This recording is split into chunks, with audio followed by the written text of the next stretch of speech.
আমি প্রশাসনের কাছে কোনো আবেদন করতেছি, এখন সবার ছেলে মেয়ে ফিরে পাচ্ছি। গুমগর একটা না, হাজার হাজার গুমগর আছে, ওইখানে খুঁজলে আমার ছেলে বের হয়ে আসবে। আমি বেরিয়ে আসতেছি। এভাবে একমাত্র ছেলে মোস্তাক আহমেদকে ফিরিয়ে দেওয়ার আকুতি করছিলেন মা আমেনা খাতুন। 9 বছর আগে কক্সবাজারের টেকনাফ থেকে মোস্তাক আহমেদকে আইন শৃঙ্খলা রক্ষাকারী বাহিনীর পরিচয়ে তুলে নেওয়া হয় বলে জানিয়েছেন তার স্বজনেরা।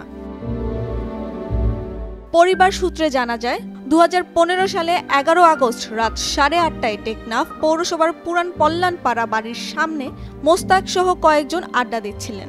এমন সময় আইন প্রয়োগকারী সংস্থার লোক পরিচয় অজ্ঞাত ব্যক্তিরা অস্ত্রের মুখে একটি মাইক্রোবাসে তুলে নিয়ে যায় মোস্তাককে। প্রযুক্তির সহায়তায় তখন মোস্তাকের সর্বশেষ অবস্থান জানা যায় কুমিল্লার লাকসামে।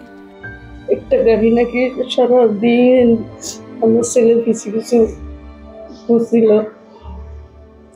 যেখানে যায় সেখানে গাড়িটা পিছু পিছু গেছিল।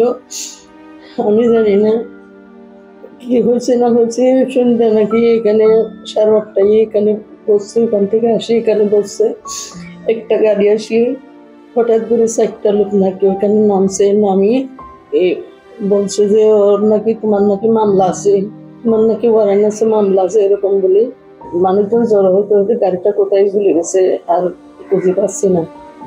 টানাই গেছে, টানাইয়ে তারপর আমি মামলা করছি, মামলার কোনো ইয়াতে আর কিছু পাই নাই, কোনো খোঁজখবর পাচ্ছি না। কক্সবাজারের টেকনাফ উপজেলা পরিষদের সাবেক চেয়ারম্যান জাফর আহমেদের বড় ছেলে ও উপজেলা যুবলীগের যুগ্ম সম্পাদক মোস্তাক আহমেদ।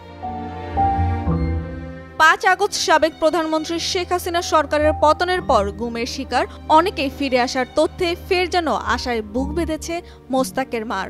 বিশ্বাস, একদিন তার ছেলে মোস্তাক আহমেদ ফিরে আসবেন।